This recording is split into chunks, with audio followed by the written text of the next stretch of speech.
Hello everyone, welcome back to another video of government scheme, and in this video we are going to cover Pradhan Mantri Fasal Bima Yojana, which is work under the Ministry of Agriculture and Farmer Welfare. Recently जो new cabinet बना है उसमें ये particular portfolio आपको देखने को मिलेगा ex chief minister of Madhya Pradesh Shivraj Singh Chouhan. Shivraj Singh Chouhan के पास दो इंपॉर्टेंट पोर्टफोलियो है। First is ministry of agriculture and farmer welfare and second one is ministry of rural development.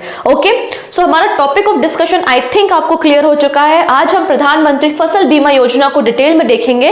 पहले हम डिस्कस करेंगे why it is in news, क्यों न्यूज में है, किस तरीके से इंपॉर्टेंट है for your phase 1, phase 2 as well as interview के लिए, इसके ऑब्जेक्टिव क्या है, कितना अमाउंट आपको प्रीमियम पे करना पड़ता है और कौन यहां पर एलिजिबल है और कौन यहां पर एलिजिबल नहीं है। सारी बातों को एक एक करके हम डिस्कस करेंगे। लेकिन सबसे पहले एक PYQ जो प्रीवियस ईयर एग्जाम में क्वेश्चन पूछा गया है प्रधानमंत्री फसल बीमा योजना से रिलेटेड, इसका आंसर आप मुझे कमेंट सेक्शन में देंगे, ठीक है। और अगर आंसर नहीं भी पता है तो भी टेंशन वाली बात नहीं, वीडियो को अगर आप एंड तक देखोगे तो डेफिनेटली इस क्वेश्चन का आंसर आपको पता चल जाएगा। ओके, क्वेश्चन क्या है? विथ रेफरेंस टू प्रधानमंत्री फसल बीमा योजना कंसीडर द फॉलोइंग स्टेटमेंट। आपके पास दो स्टेटमेंट है और आपको आइडेंटिफाई करना है कि कौन सा स्टेटमेंट करेक्ट है। फर्स्ट क्या है? Under this scheme farmers will have to pay a uniform premium of 2% of any crop they cultivated in any season of the year। यहाँ पे बोला है अगर फार्मर किसी भी सीजन में किसी भी क्रॉप को, चाहे वो रबी क्रॉप हो या खरीफ क्रॉप हो, उसको कल्टीवेट करते हैं तो उनको यूनिफॉर्म 2% प्रीमियम पे करना है अंडर दिस स्कीम। सेकेंड क्या है? This scheme covers post harvest losses arising out of the cyclone and unseasonal rain. अगर साइक्लोन या अनसीजनल रेन या हैवी रेनफॉल के कारण पोस्ट हार्वेस्ट लॉसेज होते हैं तो वो भी यहाँ पे कवर है, ये बोला गया है। Which of the following statement are correct? 1 only, 2 only, both are correct, neither 1 nor 2। जो भी सही आंसर है आप मुझे कमेंट सेक्शन में बता सकते हैं। डन, चलिए स्टार्ट करते हैं। Why it is in news, क्यों हम इस स्कीम को डिस्कस कर रहे हैं और क्यों आपके लिए ये स्कीम इंपॉर्टेंट है। तो आप देखेंगे ये रिसेंटली रिलीज किया गया डेटा है। According to the ministry of agriculture and farmer welfare, enrolment under the Pradhan Mantri Fasal बीमा योजना हैज इंक्रीज्ड बाय द 27%। तो यहाँ पे बताया गया है कि फसल बीमा योजना के अंदर जो इनरोलमेंट है वो 27%, 27% इंक्रीज हुआ है in financial year 23-24।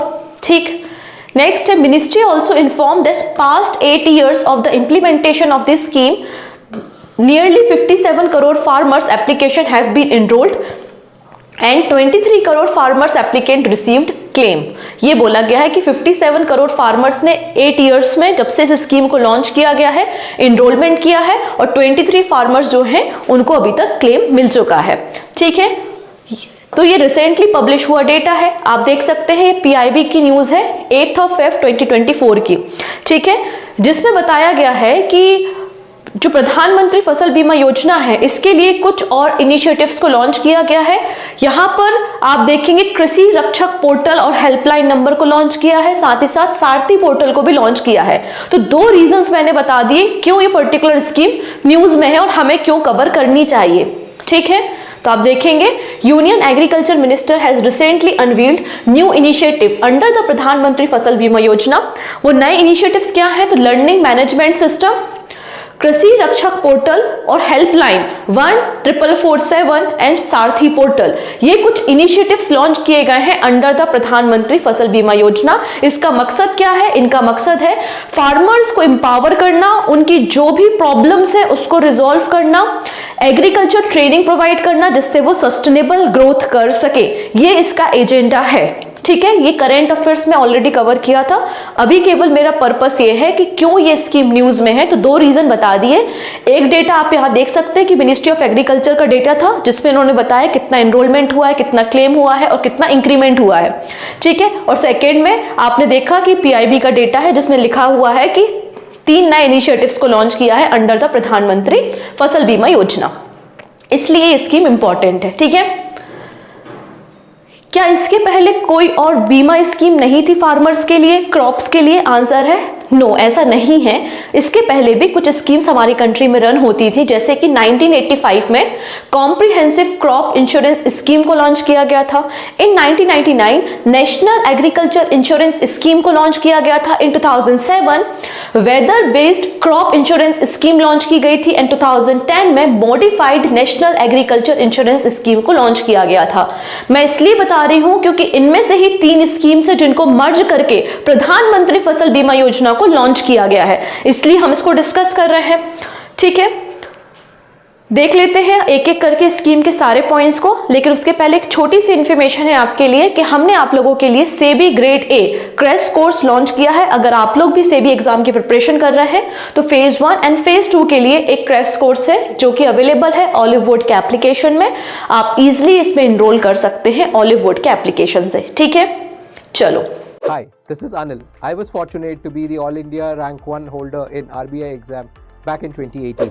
Now, I'm absolutely thrilled to be part of Olive Board as a super mentor for their RBI Grade B programs. If you are aspiring to crack this exam in 2024, I will be available as a super mentor to discuss one-on-one with you, share strategy lessons, draw lessons from my preparation and set you up for success. Click the link below to check out the details. See you on Olive Board soon. So what is the Pradhan Mantri Fasal बीमा योजना? Basic बातें देखते हैं, फिर धीरे धीरे हम सारी बातों को कवर करेंगे। लॉन्चिंग ईयर 2016, तो launch in 2016 the Pradhan Mantri Fasal बीमा योजना is a large scale crop subsidiary insurance scheme जो कि फार्मर्स को सेफगार्ड करने के लिए लॉन्च की गई थी। इस नाम से समझ में आ रहा है ना, प्रधानमंत्री मतलब पीएम, फसल मतलब हो गया क्रॉप, बीमा मतलब हो गया इंश्योरेंस, योजना मतलब हो गया स्कीम। तो हमें सिंपल समझ में आ चुका है कि ये क्रॉप इंश्योरेंस स्कीम है। ठीक है, अब यहां पर इस स्कीम को वन नेशन वन स्कीम के अंदर लॉन्च किया गया था कि मल्टीपल इंश्योरेंस स्कीम क्यों प्रोवाइड करनी है, एक सिंगल स्कीम हम प्रोवाइड करते हैं। जो एग्जिस्टिंग 3 स्कीम्स थी उनको मर्ज करके इस अम्ब्रेला स्कीम को लॉन्च किया गया है विच इज प्रधानमंत्री फसल बीमा योजना। आप देख पाएंगे modified national agriculture insurance scheme, weather based crop insurance scheme और नेशनल एग्रीकल्चर इंश्योरेंस स्कीम, इन तीनों स्कीम्स को मर्ज करके वन नेशन वन स्कीम प्रधानमंत्री फसल बीमा योजना को 2016 में लॉन्च किया गया। डन, ये हो गया बैकग्राउंड स्कीम का। अब कुछ यहां पे की ऑब्जेक्टिव देखेंगे कि क्या रीजन है इस स्कीम को लॉन्च करने का। तो पहला आपको क्लियर है, one nation one crop one premium, ये इसका मोटो है जिसके अंदर इस स्कीम को लॉन्च किया गया है।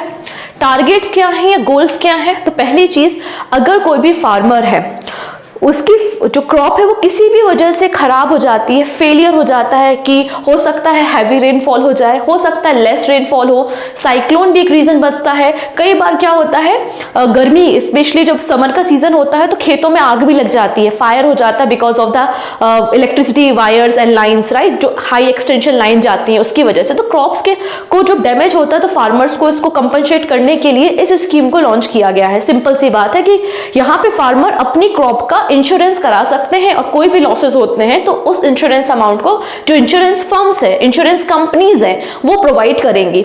ठीक है, तो यहां पर बेसिकली जो फार्मर्स हैं उनका बर्डन एक तरीके से रिड्यूस करने की कोशिश की गई है।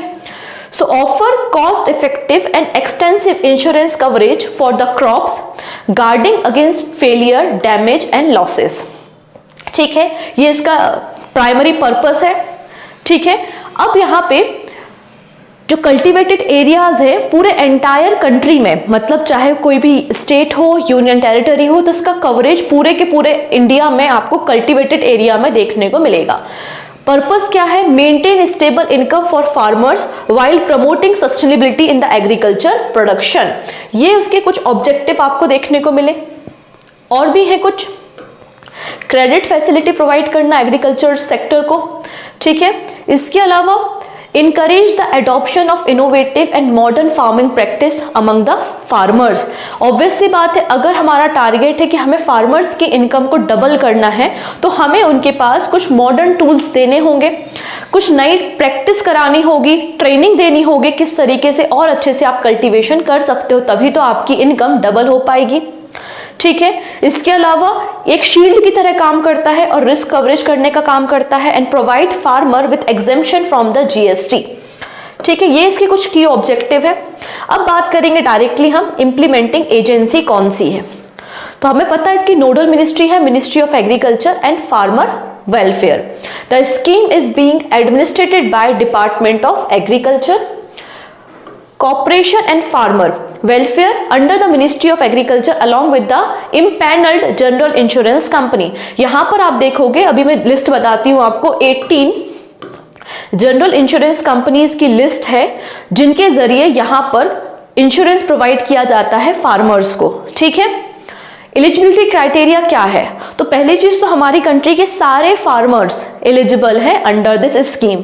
अब यहाँ पे कुछ ऐसे फार्मर्स होते हैं जिन्होंने किसान क्रेडिट कार्ड से लोन लिया होता है, तो उनको तो कंपलसरी है कि आपको उस स्कीम में एनरोल कराना है। और जिन्होंने केसीसी से लोन नहीं लिया है तो उनके पास चॉइस है, अगर आप स्कीम में एनरोल होना चाहते हैं तो ये आपकी चॉइस है। ठीक है, तो scheme is compulsory for loanees farmer और the scheme would be optional for the non loanee farmers. Clear है? तो ये यहां पर बोला गया है। नेक्स्ट है प्रीमियम।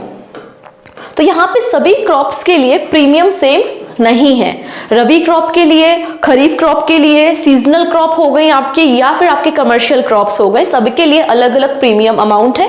लेट्स सी कितना यहां पर देना होगा। To access the insurance benefit offered by this program, farmer need to contribute a small portion of the premium.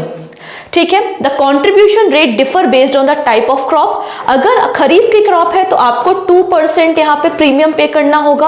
अगर रबी की क्रॉप है तो आपको यहाँ पे 1.5% प्रीमियम पे करना होगा। एंड अगर कमर्शियल क्रॉप्स है like sugarcane, cotton, jute, तो उस केस में 5% प्रीमियम पे करना होगा। अगर हॉर्टिकल्चर क्रॉप्स है लाइक फ्रूट, वेजिटेबल्स, तो आपको 5% प्रीमियम पे करना होगा। तो डिपेंड करता है कि क्रॉप कौन सी है, उसके अकॉर्डिंगली प्रीमियम डिसाइड किया गया है। तो याद कीजिए जो पीवाईक्यू था, पीवाईक्यू का एक स्टेटमेंट आई थिंक आपको यहां से क्लियर हो गया होगा, राइट? डन इतनी चीजें। अब यहां पे जो रिमेनिंग है, यहाँ पे प्रीमियम तो पे कर दिया, रिमेनिंग जो प्रीमियम अमाउंट है वो central government and state government पे करेंगी। ठीक है, 95% टू 98.5%, 98.5% जो प्रीमियम है वो state government and central government पे करती हैं, वो भी 1:1, मतलब इक्वल रेशियो में। अगर 100 रुपए पे करना है तो 50 सेंट्रल गवर्नमेंट करेगी और 50 ही स्टेट गवर्नमेंट करेगी, तो 1:1 रेशियो में यहां पर रिमेनिंग प्रीमियम अमाउंट को पे किया जाता है। फार्मर्स को बस इतना करना है, remaining state and central government देख लेंगे। ओके, चलिए कुछ अदर फीचर्स देखते हैं हम इस स्कीम के। तो यूनिवर्सल कवरेज, मैंने आपको कहा है सारे फार्मर्स हमारी कंट्री के all the states and union territory के फार्मर्स यहाँ पे कवर होते हैं। द प्रधानमंत्री फसल बीमा योजना cover over 5.5 crore farmers and the 22 kharif and rabi crops across the 31 state and union territory. ठीक है, जिसमें आपके सभी की सभी जो क्रॉप्स है, खरीफ एंड रबी क्रॉप्स, वो कवर होती हैं। अफोर्डेबल प्रीमियम, जैसे कि मैंने कहा ही है, यहाँ पे आपको 1 से लेकर 2% या फिर कुछ फसलों में आपको कुछ क्रॉप्स में 5% तक ही प्रीमियम पे करना है, मतलब एक अफोर्डेबल मनी है, लिमिटेड अमाउंट है। नेक्स्ट है technology integration, use of remote sensing and data and crop cutting experiment minimize paper work and expedites claim settlement. तो यहाँ पर टेक्नोलॉजी का इस्तेमाल किया है जिससे क्लेम सेटलमेंट करना इजी हो जाए, और रिमोट सेंसिंग डेटा का इस्तेमाल किया गया है यहाँ पे आइडेंटिफाई करने के लिए जो क्रॉप लॉसेस हुए हैं उसको। इम्प्रूव क्लेम सेटलमेंट, तो क्लेम सेटलमेंट रेशियो इंक्रीज हुआ है फ्रॉम 42% इन 2016-17 टू 59% इन 22-23। ठीक, नेक्स्ट है फार्मर अवेयरनेस, तो कई सारे कैंपेन्स को रन किया जाता है, आउटरीच कैंपेन्स को, जिससे फार्मर्स को ट्रेनिंग दी जा सके और अवेयरनेस बताई जा सके about the scheme and it's benefit. तो ये इसके कुछ फीचर्स हैं। जैसे कि मैंने कहा, यहाँ पर आपको 18 इंश्योरेंस कंपनीज देखने को मिलेंगी जिन्होंने प्रधानमंत्री फसल बीमा योजना में पार्टिसिपेट किया है। तो आपको यहाँ पे लिस्ट याद रखने की जरूरत नहीं है, सिर्फ नंबर याद रख लेना कि 18 इंश्योरेंस कंपनीज यहां पर इनपैनल्ड है। ओके, नेक्स्ट है insurance coverage under the Pradhan Mantri Fasal बीमा योजना। तो यहाँ पे हर एक साइकिल को कवर किया गया है। मतलब जो आपकी इनिशियल स्टेज है, जब आप सीड्स लगाते हो, आपका प्लांटेशन होता है, ग्रोइंग, फिर आपकी ग्रोइंग स्टेज आती है, ग्रोइंग स्टेज के बाद आपकी हार्वेस्टिंग स्टेज आती है। मतलब हर एक स्टेज को इस इंश्योरेंस स्कीम में कवर किया गया है। तो initial stage, risk of sowing या planting and germination failure because of the low rainfall या एडवर्स वेदर कंडीशन, तो वो आपका इनिशियल स्टेज भी यहाँ पे कवर है। देन आपका ग्रोइंग स्टेज, अगर क्रॉप फेल हो जाती है, कुछ भी हो सकता है, कोई भी मतलब नेचुरल कंडीशंस भी हो सकती है। कई बार आपने देखा होगा कि डिफरेंट डिसीजेस हो जाती हैं प्लांट्स को, तो वो भी यहाँ पे कवर की गई हैं। और पोस्ट हार्वेस्ट स्टेज, इनको भी कवर किया गया है अंडर दिस स्कीम। तो सभी मतलब सारी की सारी कवरेज, इसमें हर एक स्टेज में कवरेज प्रोवाइड की गई है अंडर दिस स्कीम। तो आई थिंक आपको यहाँ से जो हमारा PYQ है उसका एक और स्टेटमेंट का आंसर मिल गया होगा। तो जल्दी से आप मुझे कमेंट करके बता सकते हो कि सही आंसर क्या है हमारे क्वेश्चन ऑफ द डे का। PDF के लिए आप ऑलिवुड के एप्लीकेशन को डाउनलोड कर सकते हो। वहां पर आपको YouTube PDF बंडल कोर्स मिलेगा, जहां पे इस स्कीम की PDF आपको मिल जाएगी। आप इजीली डाउनलोड करके नोट्स भी बना सकते हो। तो बहुत आसान सी स्कीम थी, ज्यादा कुछ याद करने के लिए नहीं था। आई होप आपको समझ में आया होगा। सो मिलते हैं नेक्स्ट वीडियो में नेक्स्ट गवर्नमेंट स्कीम के साथ। Take care.